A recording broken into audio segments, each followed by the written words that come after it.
situation sécuritaire en République démocratique du Congo reste toujours préoccupante. Si dans l'est de la RDC, on continue toujours à comptabiliser les morts, malgré l'état de siège, c'est à quoi montre aussi que les choses ne marchent pas. Les communautés Teke et Yaka n'arrivent pas à émettre sur une même longueur d'onde. Et c'est quoi des pistes de solutions pour restaurer la paix dans la République démocratique du Congo? Messieurs et dames, bonjour et bienvenue dans votre émission Essentielle. Essentielle aujourd'hui reçoit pour vous, honorable, l'ancien conseiller de l'ancien président de la République, Raphaël Loulou. Il est également secrétaire général de MCR. MCR, Fonds commun pour le Congo, parce qu'il y en a deux. Honorable, bonjour et bienvenue. Bonjour, un petit rectificatif, il n'y a pas deux MSR, il n'y a qu'un. Le ministère de l'Intérieur n'a pas encore délivré deux arrêtés de MSR, il n'y a qu'un. Et l'initiateur de ce seul parti MSR, c'est Joseph Kabila Kabange. Mais il y a toujours confusion, honorable. Il y a MSR qui dirige François Robota, et également le MCR que vous dirigez. Non. Et les deux bureaux de MCR, c'est toujours sur l'avenue, sur la route 24, au niveau vers Mandarinier, et vous vers Lingouala. J'aime bien toujours donner un exemple en me référant à votre cas. Lorsque vous êtes de TVS 1 et il y a quelqu'un qui quitte, qui va faire, il va avec 2-3 micros, une chaise, il dit, je fais aussi la chaîne TVS 1, pendant que tous les documents reconnaissant officiellement la chaîne TVS 1 se trouve entre les mains de Foumompa. Est-ce que il ne gère pas la RTVS 1, honorable? Est-ce que bon, il ne gère pas, mais moi je connais que c'est à lui. Moi je connais pas, je ne rentre pas dans l'organisation interne. Mais au moins je sais que c'est à lui, là où nous sommes. Je le salue en passant. Et est-ce que vous pouvez dire qu'il y a une autre chaîne TVS 1 où ce sont des anarchistes? Bon, ce n'est pas le débat d'aujourd'hui. Merci. La situation sécuritaire dans l'Est, malgré l'instauration de l'état de siège, on continue toujours à comptabiliser les morts, sans parler de Bunagana qui est toujours sous contrôle, maintenant plus de 100 jours. Vous savez, en tant que anciens dirigeants de ce pays. Vous savez que depuis le jour où il y a eu l'ordonnance décrétant l'état de siège dans le Nord Kivu et en Ituri, mesure salutaire, il faut le reconnaître. Nous avions relevé un fait, que l'état de siège allait échouer. Et aujourd'hui, on nous donne raison. Nous avions dit à son temps que constitutionnellement, l'état de siège doit être soutenu par une loi sur l'état de siège qui devait être ou qui doit être votée par l'Assemblée nationale. Mais il n'y a jamais eu en République démocratique du Congo la loi sur l'état de siège. Ça veut dire que les dirigeants militaires et de la police nationale qui sont en train de diriger les provinces sous état de siège aujourd'hui, dirigent soit selon la loi militaire ou le règlement militaire, et non selon la loi de l'administration publique qui gère les entités politico-administratives. Parce que sous état de siège, la gestion est exceptionnelle. Okay. Et moi, je me pose toujours la question, quel est le degré de collaboration entre les dirigeants militaires et la population civile? Donc on comprend tout de suite qu'il y a quelque chose qui tourne pas rond. Et ceci ne pouvait pas nous permettre à réussir avec cet état de siège. De deux, je ne pense pas que sous état de siège, lorsqu'on invite les forces étrangères, que cet état de siège puisse réussir. Vous vous souviendrez, dans le cadre de la mutualisation des forces, les forces ougandaises sont venues en République démocratique. On va y revenir. On va y revenir. Donc, cet état de siège qui a été moult fois reconduit à l'Assemblée nationale n'a jamais réussi. Pour preuve, les députés même provinciaux du Nord Kivu l'ont dénoncé. Okay. La population en Ituri, n'en parlons pas. Vous venez de le dire vous-même. On ne fait que compter les morts. Les ADF Nalu tuent toujours. Les autres forces négatives dans le Nord Kivu continuent à tuer. Et nous nous posons la question, sous état de siège, et lorsque ça ne marche pas, il y a une question importante qui me vient toujours à l'esprit, que je me posais même aux téléspectateurs. Qu'adviendra-t-il lorsque l'état de siège aura à échouer? Quelles sont les conséquences politiques à tirer? Mais c'est la question. Ben justement, quand oui, il faut de répondre parce quand l'état de siège échoue, oui, il faut la démission du président de la République. Explique. Ah, ben oui. Explique. Le président de la République a pris une ordonnance, ok, pour instaurer la paix. Et cette mesure, c'était pour ramener la paix à l'Est. Mais lorsque, malgré l'ordonnance du président de la République, malgré les moyens mis à disposition de l'armée et des services de sécurité, malgré tout, la paix ne revient pas. Est-ce que le président de la République ne peut pas tirer les conséquences? Et les conséquences à tirer, c'est de démissionner. Est-ce que la paix ne revient pas parce que vous, les leaders, vous, les politiques, vous êtes derrière cette guerre de l'Est? Non. Parce que je me rappelle, le président Mbosso l'avait dit au perchoir de l'Assemblée nationale, en invitant le député de quitter les groupes armés. C'est-à-dire, vous, les dirigeants, vous, les fils et filles de la République démocratique du Congo, vous êtes derrière cette guerre qui s'effondre chaque jour dans l'Est de la RDC. Bien évidemment, quand il y a complicité de certains fils et filles congolais, oui, on dénonce. Et on ne dénonce pas sous une forme générique. Ok. J'ai eu plusieurs fois à faire remarquer. Le président Mbosso, président de l'Assemblée nationale, a eu à dire qu'il y a des députés, pour ne pas le paraphraser, qu'il y a des députés qui sont impliqués dans cette situation d'insécurité à l'est de la République de notre pays. Oui. D'accord? Oui. Et qu'est-ce que on devait demander au président Mbosso? Il devait poursuivre, aller jusqu'au bout de son raisonnement. C'est-à-dire quoi? Les dénoncer. Si le président Mbosso, qui gère les députés, sait qu'il y a des députés qui sont impliqués dans cette insécurité à l'est du pays, il n'est pas un secret de dire que le président Mbosso connaît personnellement ces députés impliqués dans cette insécurité.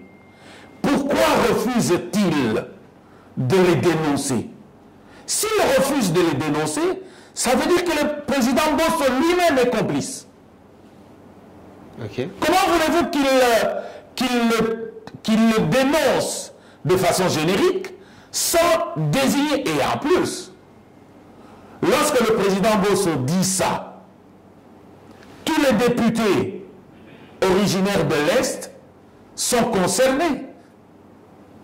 Et parce que j'imagine... Et les notables que vous êtes. Même les notables, oui. J'imagine que il y a des gens qui ne sont pas impliqués, ou il peut y avoir ceux qui le sont réellement.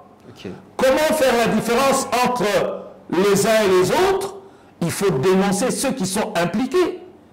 Et lorsqu'on refuse de les dénoncer, on est soi-même complice. Le président Mbosso, président de l'Assemblée nationale, toute autorité qu'il est, ne devait pas se taire. Il devait, comme je le dis, aller jusqu'au bout de son raisonnement, dénoncer ces députés. Puisque vous étiez épinglé, vous les natifs de l'Est, qu'est-ce que vous avez fait quant à ce? Je connais bien du temps de Joseph Kabila. Ok.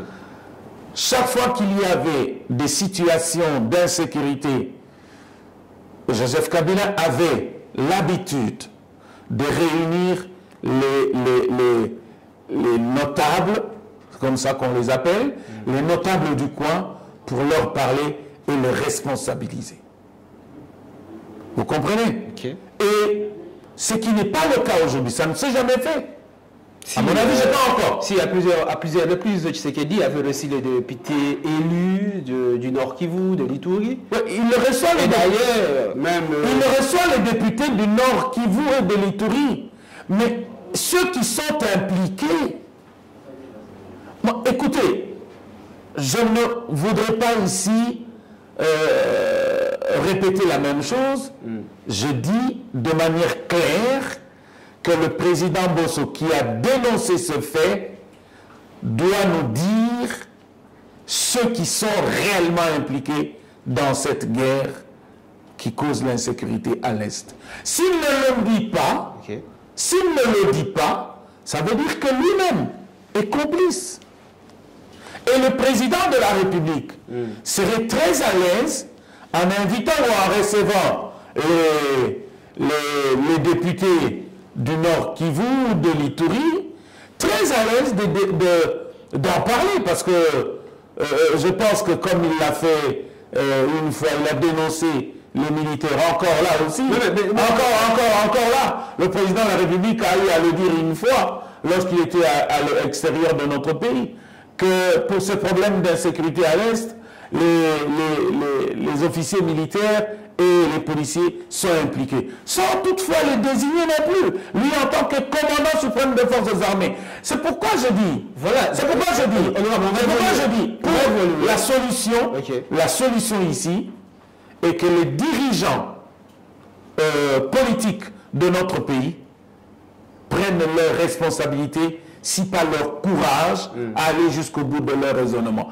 Il ne suffit pas de dénoncer de manière générique les députés, les militaires, les policiers, sans pour autant établir les responsabilités des uns et des autres. Lorsque vous êtes impliqués, lorsqu'on vous cite, vous les notables, les députés, on vous cite comme des complices, des rebelles dans l'Est de la RDC, qu'est-ce que vous faites? C'est ça ma question. Parce que si Mbosso, le président de l'Assemblée nationale, n'arrive pas à aller au bout de ses raisonnements, mais vous, puisque vous êtes impliqué, vous, puisque vous êtes indexé, c'est quoi votre réaction? Non, vous savez là... Parce que devant la population congolaise ou devant le peuple congolais, on sait déjà que l'insécurité dans l'Est de la RDC, c'est orchestré par le notable, par le député. Écoutez, l'attitude un peu naturelle de personnes agissant dans le groupe, c'est de se cacher derrière les autres. Vous comprenez? Quand il y a un fait comme ça qui implique les gens, ceux qui sont réellement impliqués, et lorsqu'on le dénonce de manière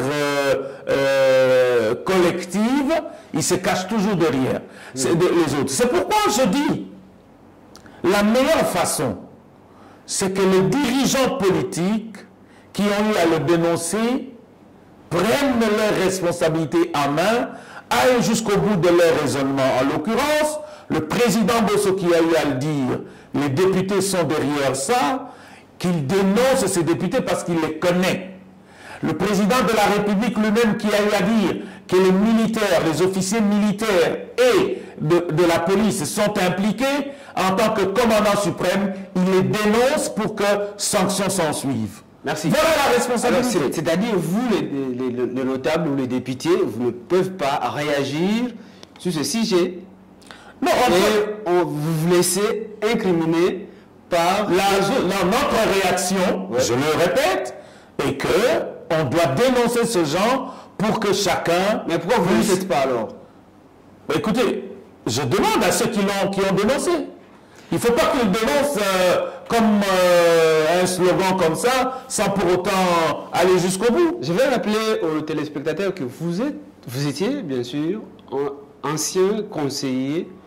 Conseiller principal du président Joseph Kabila. Joseph Kabila, député, les grands notables de l'Est. Oui.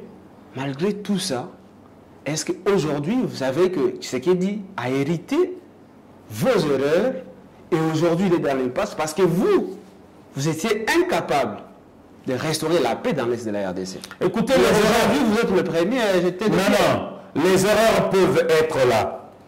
D'accord? Okay. Mais je ne pense pas que l'on puisse accéder au pouvoir en brandissant les prétextes. Nous avons hérité d'un régime qui a, pendant 18 ans, fait ceci et cela. Nous avons hérité de la situation d'insécurité à l'Est. C'est comme pour dire que nous ne savons rien faire. Ça veut dire que quelque part en filigrane, on est en train d'avouer son incapacité à pouvoir agir. Quand on est au pouvoir, on agit, on ne se plaint pas. Effectivement. Il faut arrêter de se plaindre à longueur de journée. Et pendant des années, ça fait 4 ans aujourd'hui, nous avons hérité de la situation. Oui, vous avez hérité de la situation, mais vous avez hérité de la situation pour redresser cette situation. Faites-le. Effectivement, vous avez détruit pendant 18 ans. N'attendez pas quand même 4 ans pour que tu sais qu'il dit. Non, écoutez, c'est un peu partisan quand vous dites vous avez détruit. Non, aujourd'hui, vous savez, la vérité commence à apparaître seule, hein, au vu du monde. Okay. N'est-ce pas que pendant que Joseph Kabila était au pouvoir, on disait non, c'est Joseph Kabila qui est le commanditaire, c'est lui qui est à la base de cette insécurité. Aujourd'hui, on peut se permettre de dire que Félix Tshisekedi est le commanditaire, est à la base de l'insécurité à l'Est. Vous venez de le faire. Non, attendez, c'est pour vous dire que ce genre de raisonnement-là, okay, à ce temps-là, les gens ont admis que c'était vrai. Et aujourd'hui, ils sont en train d'admettre que c'est faux. Il y a quelque part quelque chose qui tourne par rond. Comment voulez-vous qu'un président de la République, comme ce fut le cas de Joseph Kabila, qu'on l'accuse d'être à la base de l'insécurité à l'Est? Lui qui, pendant tout le temps, il a tout fait pour que la paix revienne à l'Est de la République démocratique du Congo.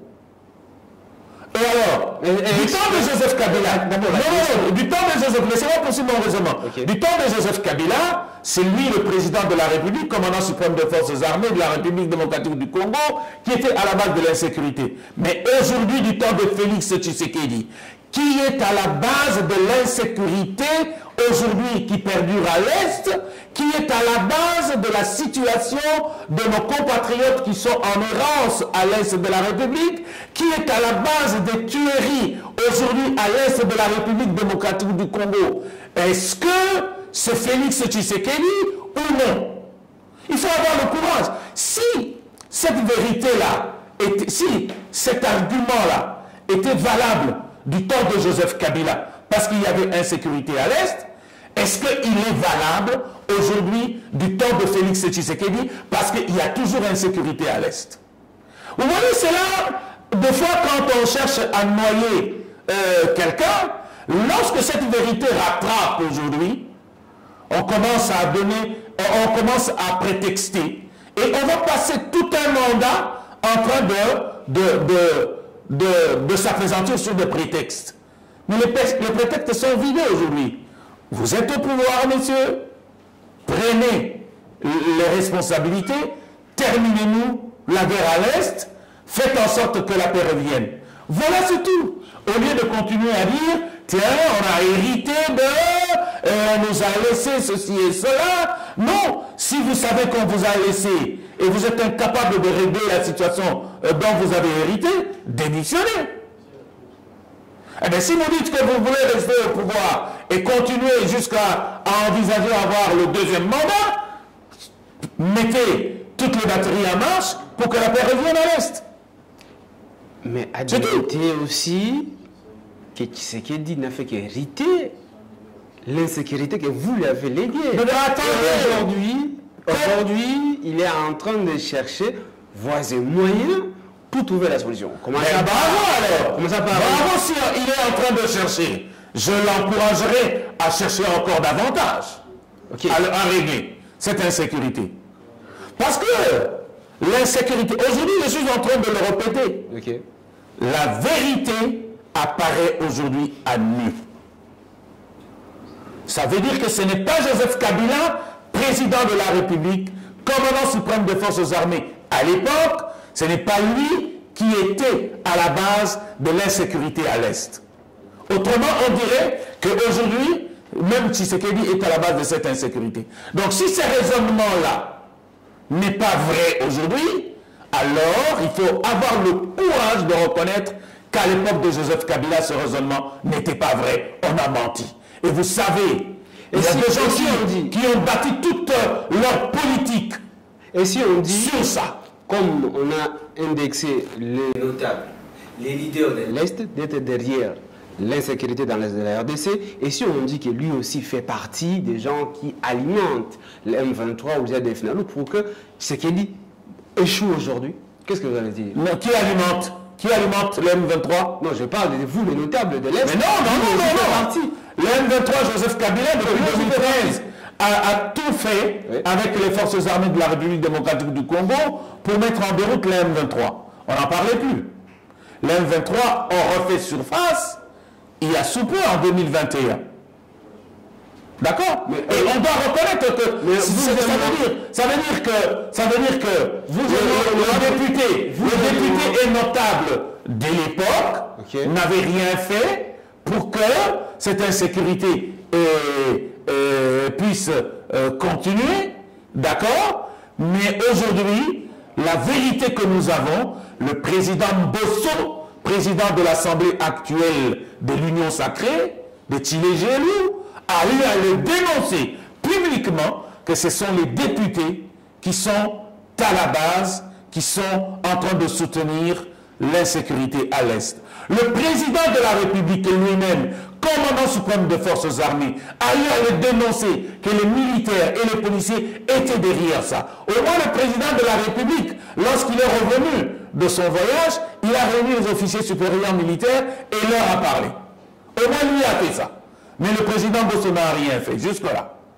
Mais écoutez, moi je dis, il ne suffit pas de dénoncer collectivement. Il suffit de pointer du doigt ceux qui sont réellement impliqués pour qu'il y ait des sanctions et qu'ils soient mis devant leurs responsabilités. Aujourd'hui, sur ce qu'il dit déjà avec EAC, vous êtes d'accord? Vous êtes pour la mutualisation de forces? Je suis totalement contre. Contre pourquoi? Parce que cette force régionale aurait pu faire quelque chose si les États impliqués n'en faisaient pas partie. Aujourd'hui, c'était ça la position d'ailleurs de départ de la République démocratique du Congo, mais qui malheureusement a été battue en brèche au Kenya ou en Angola. D'accord? Le président de la République, Félix Tshisekedi, n'a pas réussi à imposer son point de vue. Si bien qu'aujourd'hui, dans cette force régionale, vous avez le Rwanda, vous avez l'Ouganda. Des pays qui sont impliqués dans l'insécurité à l'Est. Croyez-vous que leur velléité pourrait s'estomper tout simplement parce qu'ils font partie des forces régionales? J'ai dit non. Au contraire, ils sauront comment encore rentrer des plus belles. La preuve, le Rwanda soutient la M23. Comment vous allez faire en sorte que la M23 puisse se retirer, que les troupes rwandaises puissent se retirer de la RDC, pendant que les troupes rwandaises viendront encore faire partie de forces régionales? C'est impensable, inadmissible. Ça veut dire quoi? Ça veut dire ici, il faut reconnaître que les dindons de la farce, c'est la République démocratique du Congo. Sans état d'âme. Nous sommes devant une farce terrible. Sans état d'âme. Quelle était votre réaction lorsque la communauté des EAC impose à la République démocratique du Congo d'intégrer les Rwandais? Non, vous savez, il est difficile de me demander sans état d'âme. Je répondrai toujours avec mon état d'âme. Parce que je suis originaire de l'Est. Okay. Parce que je suis congolais. D'accord? Et lorsque je vois un pays voisin continuer à être utilisé dans l'insécurité qui perdure à l'est de la République démocratique du Congo, je dois vous parler avec, avec mes tripes. Parce que quoi? J'ai dit je suis contre. Le président de la République, avec sa diplomatie qu'on appelle agissante, qui ne l'est même pas, a échoué. Le président de la République, Félix Tshisekedi, a échoué diplomatiquement. Il aurait pu obtenir, premièrement, la condamnation de l'implication du Rwanda aux côtés de M23 en République démocratique du Congo. C'est que le président de la République n'a jamais réussi à avoir de ce père qui composent, ou des États qui composent la force régionale. Il n'a jamais réussi ça. De deux, lorsqu'il doit aller se rencontrer avec deux homologues, que ce soit à Nairobi, que ce soit à Luanda, le président de la République va toujours en position de faiblesse. En position de faiblesse, pourquoi? Parce que c'est les M23 avec le Rwanda qui prennent les devants. Aujourd'hui, vous venez de dire, Bunagana, ça fait 2 mois que Bunagana est entre les mains de Rwanda. 2 mois. Les troupes de la République démocratique du Congo n'ont pas encore reçu les instructions d'avancer, d'aller attaquer. 2 mois durant. Dites-moi, vous voulez qu'on fasse quoi? Est-ce que c'est la force régionale qui viendra donner le go aux troupes de la RDC, des FARDC, d'attaquer M23? On attend quoi, la force régionale? Museveni, lorsque le président Félix a demandé que le Rwanda et l'Ouganda ne fassent pas partie de cette force, Museveni a refusé. Il a dit que le Rwanda et l'Ouganda devaient faire partie de cette force. Et sa position a été entendue. La position de la RDC, exprimée par le président Félix Tshisekedi, a été battue en brèche. Ça veut dire que la diplomatie agissante n'agit pas. Merci. Changeons un peu de sujet, mais parlons toujours de sécurité en RDC. C'est maintenant Maïndombe, précisément Kwamout, où les conflits ethniques, les Téké et les Yaka, s'entretuent. Ben, encore une démonstration de la faiblesse de ce régime. Une démonstration patente. En République démocratique du Congo, ça fait plusieurs années qu'on n'entendait plus parler de conflits ethniques entre 2 ethnies de la République démocratique du Congo. Il n'y en avait pas. Mais aujourd'hui, les Téké qui sont dans le Maïndombe et les Yaka dans le Kwango sont en train de s'entretuer. Et il y a même, on décapite même les âmes. Non loin de Kinshasa ici, à quelques encablures de la capitale. Pendant que toutes les autorités du régime sont là, en train de tourner à gauche, à droite, de prendre les avions, de descendre, de monter, de descendre. Mais les gens sont en train de mourir ici. Aujourd'hui, les bus, les camions qui devaient passer pour aller à Bandundouville ne savent plus passer. Oui. Ça veut dire le Koulou est en train d'être impliqué dans ce conflit-là. Les Congolais est déjà par le Yaka. Et est-ce qu'on sait aussi jusqu'où ça va aller, ça?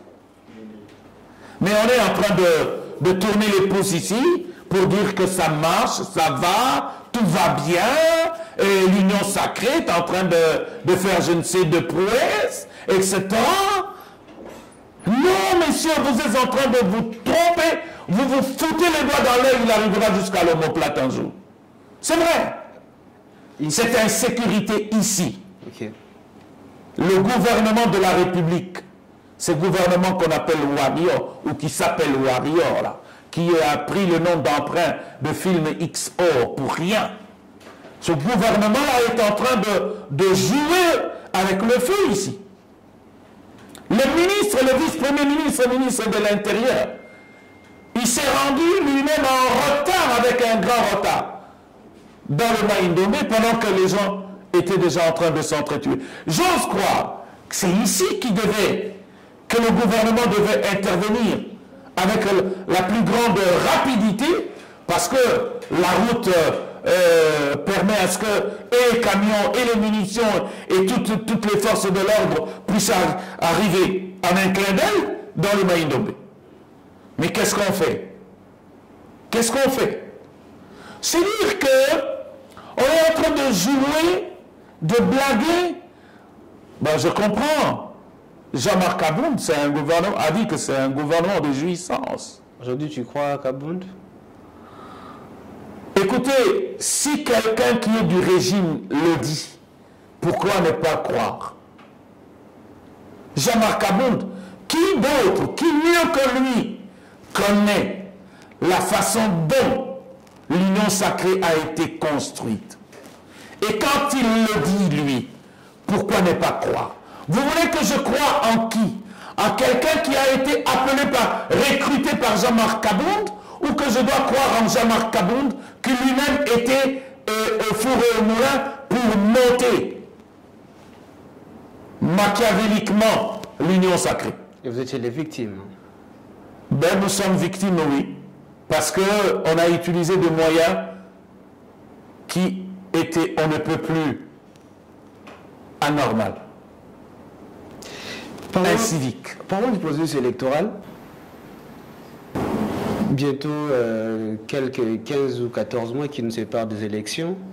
Est-ce que vous croyez, vous pensez qu'il y aura les élections? Au moment où jusqu'à présent, il n'y a pas de calendrier électoral. Vous croyez? Je crois, oui, je crois parce que je sais qu'il y a un délai butoir. Nous avons 2023, l'année électorale, selon les prescrits de la Constitution. J'y crois. Mais croire aux élucubrations de ces régimes-là, pour que nous allions aux élections, je n'y crois pas. C'est-à-dire, ou soit, okay. Soit, on voudrait organiser les élections à la 6-4-2 pour que on publie et on proclame comme ils l'auront souhaité. Et à ce moment-là, c'est le peuple congolais qui serait les dindons de la face. Ou bien, on va trouver de prétextes pour aller vers un glissement. Mais au moins, eux ne savent pas dire nous voulons les glissements ou nous allons échouer à ne pas organiser les élections en 2023. Mais ils doivent continuer à montrer que oui, il y aura élection, écoutez, on a envoyé des gens faire une formation au Japon pour utiliser les machines. Écoutez, il y a les agents électoraux qui sont déjà en formation dans toutes les provinces. Oui, ça, ils peuvent le dire. Mais la faisabilité, la praxis pour qu'on arrive aux élections ou qu'on aille aux élections, je ne vois pas. Vous l'avez dit vous-même, nous sommes en train d'y aller sans calendrier. Si un jour les gens de la CENI là, se réveillent un matin, ils nous disent à la radio, à la télé, tiens, on va commencer l'enrôlement au mois de décembre. Mais sans un calendrier, ils le disent comme ça.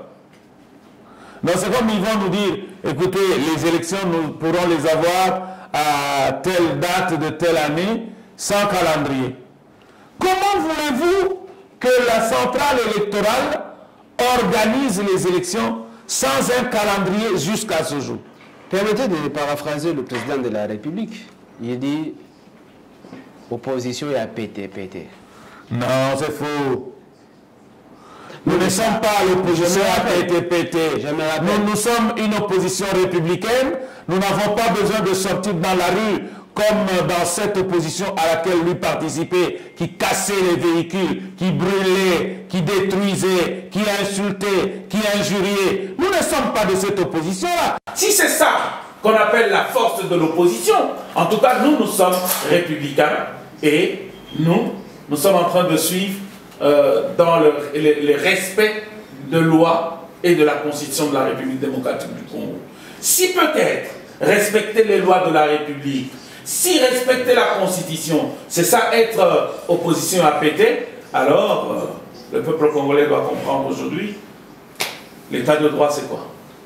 Mais c'est clair parce qu'il n'y a pas de calendrier électoral, c'est-à-dire il y a également la possibilité qu'il n'y ait pas les élections, mais l'opposition est d'hymne. Donc vous voulez que nous fassions quoi? Que nous allions casser les bureaux de la centrale électorale pour qu'on dise que nous sommes forts? C'est ça la force? Non, c'est ça la force? Ou qu'on brûle le pneu, qu'il y ait des journées villes mortes et que l'on décide que les élèves n'aillent pas à l'école, que les étudiants ne soient pas dans les auditoires? C'est à ce moment-là qu'on va dire nous sommes une opposition à force, nous sommes une opposition à péter. Nous sommes une opposition respectueuse de loi de la République démocratique du Congo et de la Constitution. Vous êtes contre l'opposition de la rue, ok? Mais l'autre Kabila dit clairement que si il n'y a pas le 60 2023, il va donner l'ordre, voilà, à ses militants de descendre dans la rue. Non, Kabila n'a jamais dit qu'il va donner l'ordre à ses militants de descendre dans la rue.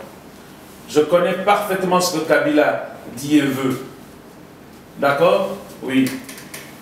Kabila n'a jamais dit ça. Il ne faut pas qu'on lui impute certaines phrases, certains mots. Parce que lui, on sait qu'il ne parle pas trop, mais lorsqu'il parle des choses de mots. Non, pourquoi vous voulez qu'il parle?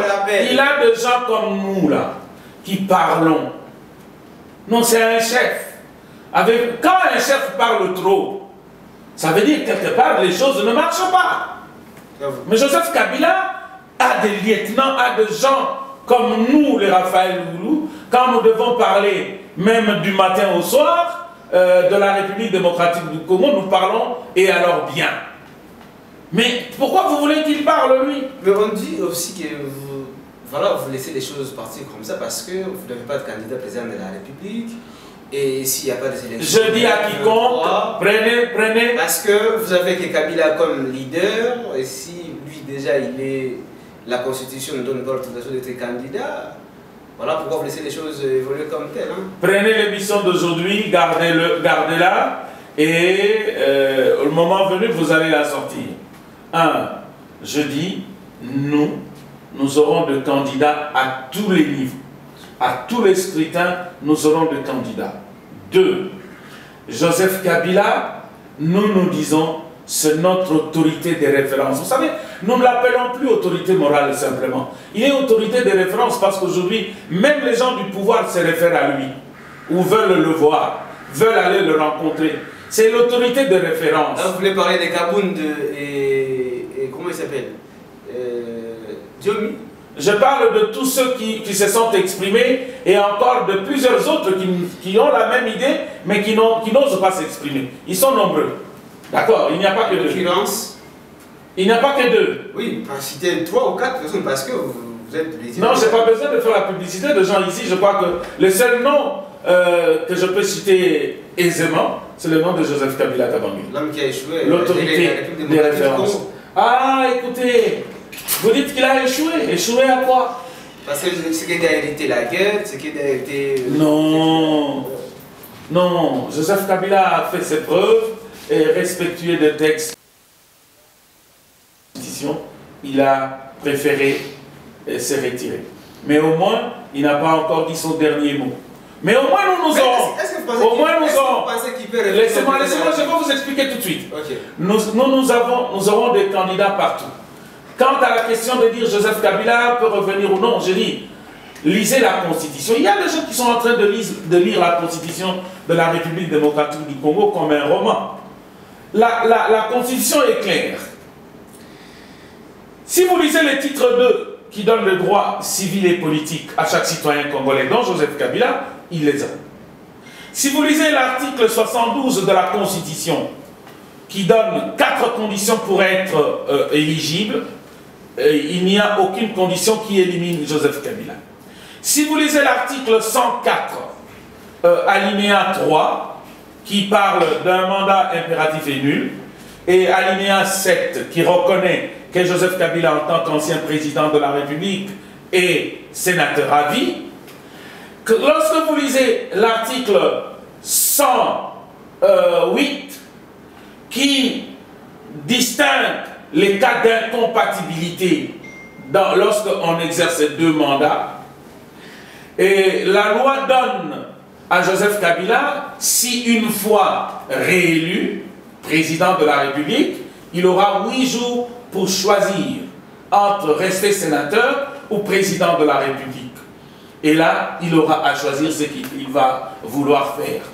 Si vous lisez l'article 110, alinéa 2 et alinéa 3, vous avez la suspension d'un mandat parlementaire qu'exerce Joseph Kabila. Donc, en lisant la Constitution et toutes les lois de la République, même la loi portant statut des anciens présidents de la République en son article 11, qui nous renvoie à l'article 108 de la Constitution, il n'y a aucune loi en République démocratique du Congo qui peut déclarer Joseph Kabila inéligible. Il n'y en a pas. Ça veut dire que Joseph Kabila, s'il le veut, et là nous donnons 3 conditions pour qu'il ne soit pas candidat. Première condition, si lui-même refuse d'être candidat, il ne sera pas candidat. Deuxième condition, si sa famille biologique ne veut pas qu'il soit candidat, il ne sera pas candidat.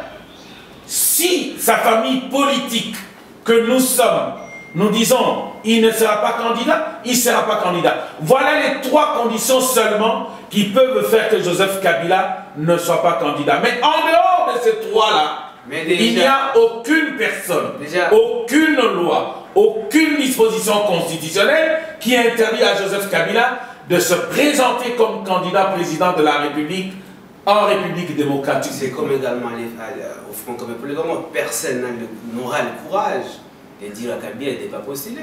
Non, non. Non, pourquoi pas? Pourquoi pas? Qui peut le faire? Nous avons notre organisation. Qui peut le faire? Qui peut le faire? Non, écoutez. Nous avons notre organisation. D'abord une question. Oui. C'est quoi d'abord votre programme, vous, de membres du Front commun? Écoutez, vous croyez que... Deuxième question. Vous croyez que la République, une machine, un rouleau compresseur comme le FCC, envisage de revenir aux élections sans avoir un projet de société? Nous avons un projet de société. Mais le moment n'est pas venu d'étaler notre projet de société. Nous vous le dirons, ça c'est sûr. Et nous avons un projet de société ambitieux, pas ce projet de société farfelu là qu'on est en train de vivre. D'accord? Nous avons un projet de société. Et nous avions voulu depuis toujours avec Joseph Kabila et sous son leadership de faire de la RDC un pays émergent. Plus de 21 000 $ pour les députés, Kabila touche plus de $1 million. Les Jeannette et les autres, les cas de FCC touchent 21 000 $. Vous savez, la rémunération ou les émoluments des députés sont connus, la hauteur est connue. Sauf que il y a des frais qui sont invisibles. On appelle d'ailleurs les invisibles. Et vous savez qu'il y a une prime que tous les députés de l'Union sacrée, la prime d'avoir accepté de faire partie de l'Union sacrée. Ils ont une prime. C'est que les députés du FCC qui sont au Parlement n'ont pas. Mais il y a des invisibles. Il appartient alors à... Lorsqu'on essaie de faire la sommation de tous ces frais, ça arrive à une somme faramineuse de 21 000 le mois pour un député. Et je sais qu'il y en a qui ont plus que ça. Parce qu'il y a d'autres frais. Vous savez, dans les invisibles, il y a beaucoup d'autres qui ne sont pas visibles, qui ne sont même pas comptables. Ça existe. D'accord? Mais le problème est que les députés, j'étais moi-même parlementaire, je connais de notre temps ce que nous avions comme argent, comme émolument. Je peux vous citer, les émoluments proprement dits existent. Vous avez la prime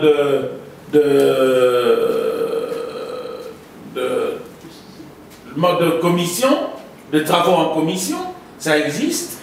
Et les membres du bureau ont les fonds secrets de recherche, oui, mais c'est cette prime qu'on donne de manière subjective à des députés qui sont de l'Union sacrée et qu'on ne donne pas à ceux qui ne le sont pas. Et vous comprendrez ici tout de suite qu'il y a des frais invisibles. Les invisibles sont expliqués selon que l'on est de l'Union sacrée ou l'on n'est pas de l'Union sacrée.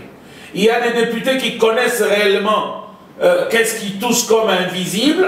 Il y a d'autres qui ne connaissent pas. Et vous n'avez pas des députés qui vous donnent une version commune des invisibles. Ça veut dire que ces régimes-là, c'est un régime qui ne travaille pas pour le bien du peuple congolais. Merci beaucoup, honorable Raphaël Loulou, secrétaire général de MSR et ancien conseiller principal de Joseph Kabila. Chargé des questions parlementaires et des institutions d'appui à la démocratie. Aujourd'hui, il croit toujours que Kabila peut redevenir une fois de plus président de la... Écoutez, ce n'est pas question de croire ou de ne pas croire, c'est question de dire les lois de la République autorisent et n'interdisent pas. Merci beaucoup également vous d'avoir... Et il peut toujours revenir parce que la population congolaise, le peuple congolais, croit en lui. Aujourd'hui, il est plus populaire qu'en 2018. Après la gestion chaotique des 18 ans... La gestion n'est pas chaotique parce que nous avons même un bilan politique de faire qu'un opposant politique accède à la magistrature suprême. Merci beaucoup et à la prochaine occasion.